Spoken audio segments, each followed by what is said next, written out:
जय माता दी। मां दुर्गा कौन है और उनकी उत्पत्ति और स्वरूप के बारे में किस शास्त्र में क्या लिखा गया है, आइए आज इस खास वीडियो में हम विस्तार से जानने का प्रयास करते हैं। मित्रों, हिंदू धर्म में देवी आद्य शक्ति देवी दुर्गा या अंबिका को सर्वेश्वरी और त्रिदेव जननी कहा गया है। वेद, उपनिषद, पुराण सहित अन्य हिंदू शास्त्रों में उनकी उत्पत्ति और स्वरूप का विस्तार से वर्णन किया गया है। आगम शास्त्र शक्ति तत्व एवं शक्ति उपासना संबंधी सर्वोत्कृष्ट, अत्यंत विशद, अप्रतिम एवं प्रामाणिक ग्रंथ हैं। इनके अनुसार ब्रह्मांड की उत्पत्ति से पूर्व भी देवी थीं, जो अकेली ही प्रकट हुई थीं। तब कहीं कुछ भी नहीं था, अतः देवी को केवल अपनी ही छाया दिखाई दी। इसी छाया से माया बनी, जिससे मानसिक शिव उत्पन्न हुए। इसी आधार पर आगम शास्त्रों में शक्ति को शिव की जननी भी माना गया है। सृष्टि रचना हेतु देवी ने इसी मानसिक शिव को अपने पति के रूप में स्वीकार करके सृष्टि रचना की। यद्यपि देवी ने अपने पति आदिनाथ को सृष्टि रचना हेतु अपने मन से उत्पन्न किया तथा उन्हें अपने पति रूप में स्वीकार करके सृष्टि रचना की, परंतु वह कभी भी उनके अधीन नहीं रही, बल्कि शिव ही उनके अधीन रहते हैं। इसके अनेकों प्रमाण आगम ग्रंथों में उपलब्ध हैं। श्री ललिता सहस्त्र नाम में देवी का एक नाम स्वाधीन वल्लभा भी है, जिसका अर्थ है कि शिव जी उनके अधीन रहते हैं, जबकि देवी पूर्ण स्वतंत्र हैं।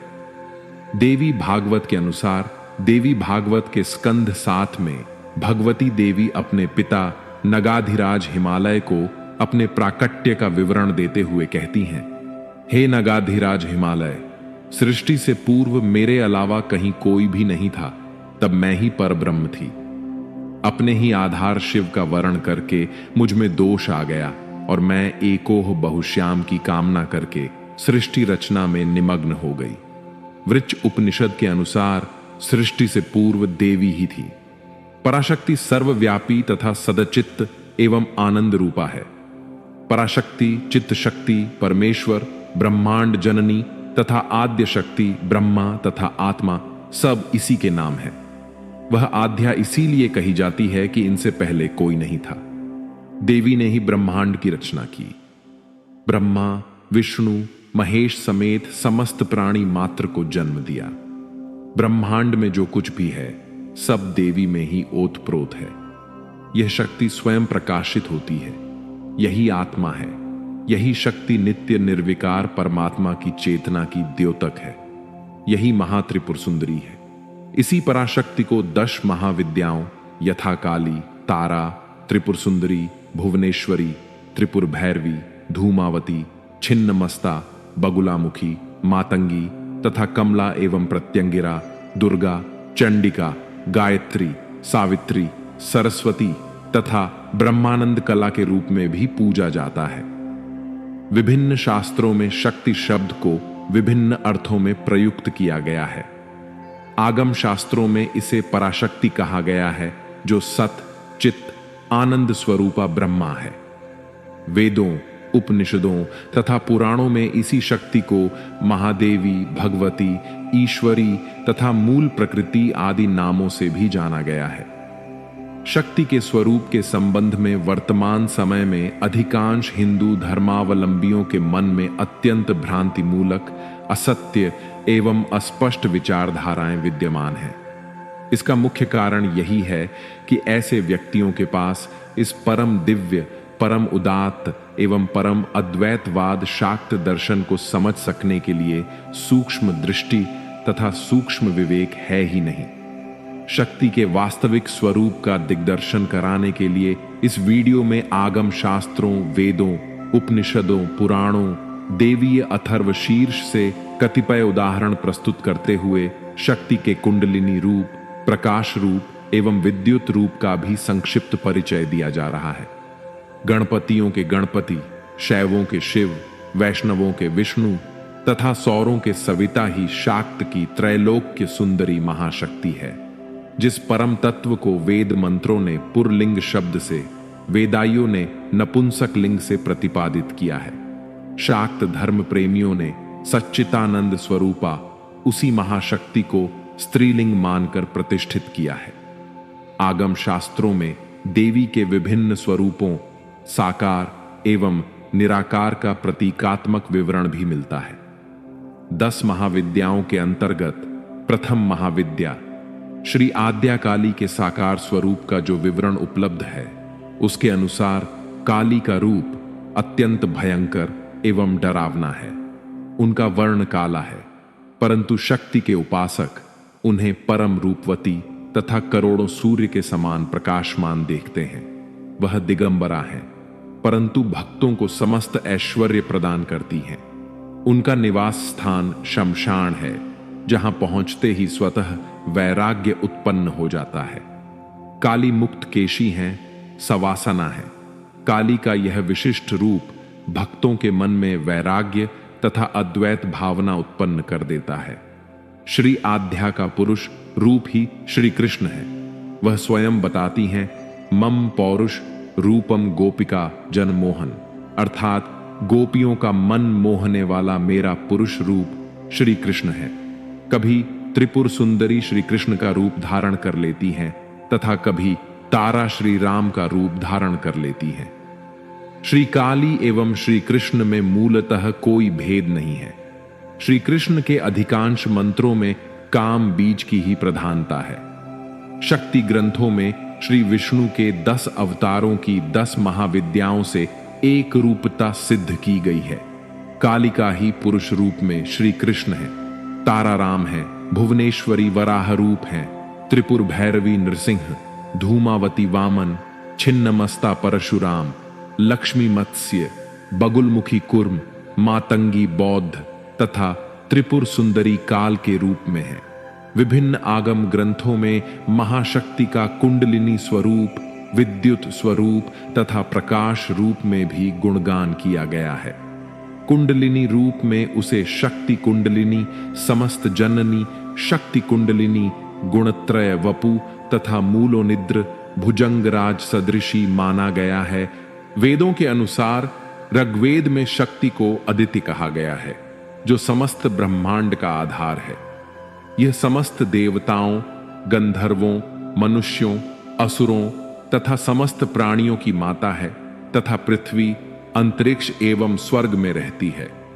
ऋग्वेद में श्री भगवती अपने बारे में बताते हुए कहती हैं, मैं ब्रह्मांड की अधीश्वरी हूं। मैं एक होते हुए भी नाना रूपों में विचरण करती हूं। मैं सर्वथा स्वतंत्र हूं। मैं किसी के अधीन नहीं हूं। ऋग्वेद के 10वें मंडल सूक्त 125 में वर्णन है कि मैं रुद्र तथा वसु के रूप में विचरती हूं।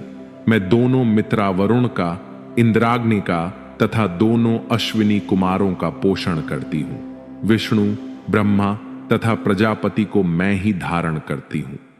उपनिषदों के अनुसार विभिन्न उपनिषदों में शक्ति के स्वरूप का विशद विवेचन किया गया है। श्वेताश्वतर उपनिषद में पराशक्ति ज्ञान, इच्छा तथा क्रिया आदि रूपों से अनेकों प्रकार की है।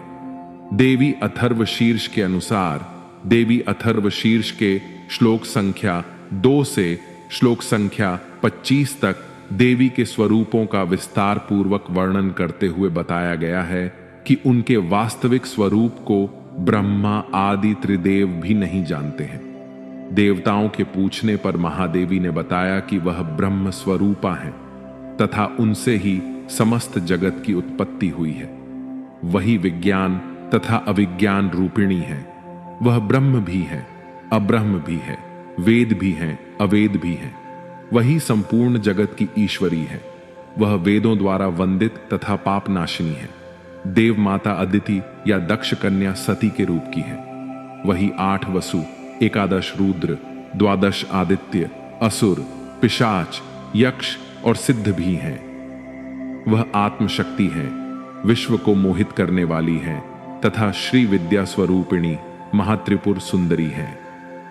ब्रह्म पुराण में भगवान श्री कृष्ण द्वारा अपने श्रीमुख से इसी शक्ति का गुणगान करते हुए उन्हें विभिन्न उपाधियों से विभूषित किया गया है। देवी के रूप में उपासना क्रम भारत में अति प्राचीन काल से चलता आ रहा है। इतिहासविदों का मानना है कि वेद काल के पूर्व से ही देवी या शक्ति उपासना भारत में प्रचलित थी। 40 से ज्यादा देवियों के नाम वेदों में उपलब्ध हैं। वेदों में देवी की स्तुति रूप अनेक सूक्त मिलते हैं, जैसे श्री सूक्त, दुर्गा सूक्त, सरस्वती सूक्त इत्यादि। देवी या शक्ति की उपासना उपनिषदों में वर्णित परब्रह्म की स्त्री रूप में उपासना करना ही है। उपनिषदों में कहा गया है कि परब्रह्म या परमात्मा को कोई लिंग भेद नहीं है। वह न स्त्री है, न पुरुष है, न नपुंसक है। अपनी इच्छा अनुसार परमात्मा की आराधना किसी भी रूप में, जैसे पुरुष, स्त्री रूप अथवा निष्कल रूप से की जा सकती है। इसलिए सनातन धर्म में पंचायतन, सूर्य, गणपति, अंबिका, शिव, विष्णु के साथ पूजा में देवी का भी एक प्रमुख स्थान है। परब्रह्म परमात्मा एक ही है, परंतु ऋषि व ज्ञानी लोग उस एक ही तत्व को शिव, विष्णु, काली, दुर्गा, गणपति इत्यादि नामों से पुकारते हैं। ऋग्वेद में कहा गया है कि एकम सद्धिप्रा बहुधा वदंती, अर्थात नाम रूप आदि में भिन्न होते हुए भी परमात्मा एक ही है। हमारे शास्त्र और ग्रंथ बारंबार कहते हैं कि भिन्न भिन्न देवताओं में भेद दृष्टि नहीं रखनी चाहिए। जो ब्रह्मा नाम से पुकारा जाता है यही हरि है। जो हरि है वही महेश्वर है। जिसको हम काली कहते हैं वही कृष्ण है, वही राम है। देव और देवियों में अंतर ही नहीं है। सकल जगत शिव शक्तिमय है। तंत्र शास्त्र में कहा गया है कि शिव, दुर्गा, विष्णु इत्यादि देवताओं में एकत्व मानना चाहिए। जो इनमें अंतर या भेद देखता है वह मूढ़मती घोर नरक में जाता है। देवी भागवत में कहा गया है कि वही चिर सुख और शांति पाता है जो देवों में भेद नहीं देखता। देवी आराधना का परिचायक विपुल साहित्य संस्कृत में रचा गया है। तंत्र शास्त्र के हजारों ग्रंथ देवी का स्वरूप, रहस्य, महत्व प्रकट करते हैं। श्रीमद् देवी भागवत, जो भगवती भागवत नाम से भी प्रसिद्ध पुराण है, उसमें भी देवी की महिमा व्याख्यान और कथा रूप में प्रस्तुत है। देवी भागवत यम भक्ति से ही देवी भागवत का रहस्य प्रकट हो सकता है। यही उक्ति इस विषय में प्रमाण है। हर एक व्यक्ति की योग्यता, इच्छा, रुचि के आधार पर भक्ति मार्ग भिन्न भिन्न हो सकता है, किंतु सभी मार्गों का उद्देश्य परमात्मा ज्ञान अथवा परमात्मा साक्षात्कार यह एक ही है। समस्त जगत ही दुर्गा रूप है, वही एक अद्वैत तत्व है। सर्वव्यापी भगवती का सुंदर वर्णन उमा सहस्त्र नामक ग्रंथ में इस प्रकार किया गया है। पुष्प चंदन आदि से पूजा करते समय भगवती प्रतिमा में दिव्य रूप में वास करती है। स्तुति करते समय शब्द ब्रह्म के रूप में मंत्रात्मिक होकर शब्दों में उसका साक्षात्कार होता है। चिंतन समय में ध्यान करते समय वह हमारे अंतरंग में, हृदय में व्याप्त होती है। उसके निजस्य स्वरूप के बारे में जब हम सोचते हैं या विचार करते हैं, तब हमें पता लगता है कि भगवती सर्वगत है, अखिल विश्व में व्याप्त है, उसके सिवा कुछ नहीं है। भगवती के भक्तों का दृढ़ विश्वास है कि विश्वात्मिका जगत जननी अपने भक्तों के सकल प्रकार के भय, दारिद्र्य, दुख आदि का निवारण केवल स्मरण मात्र से ही कर सकती है। भगवती हमेशा माता के रूप में करुणापूर्ण, दयादि चित्त से भक्तों की सहायता करती है। उसके सिवा इस प्रकार की दया कोई नहीं कर सकता। अंत में हमारी यही प्रार्थना है कि सर्व चैतन्य रूपिणी, अज्ञान और अंधकार को दूर करने वाली, समस्त विश्व की कारणभूता आद्य शक्ति की उपासना हम करते रहे और वह श्री भगवती हमें सत प्रेरणा दें और सन्मार्ग में हमें ले चले। मित्रों, मुझे विश्वास है कि आपको यह वीडियो पसंद आया होगा। इसे लाइक करें और अपने परिजनों के साथ शेयर जरूर करें। कमेंट में जय माता डी लिखना ना भूलें और ऐसे ही ज्ञानवर्धक वीडियो देखने के लिए हमारे चैनल को सब्सक्राइब करके घंटी का बटन भी दबाएं। जय माता दी।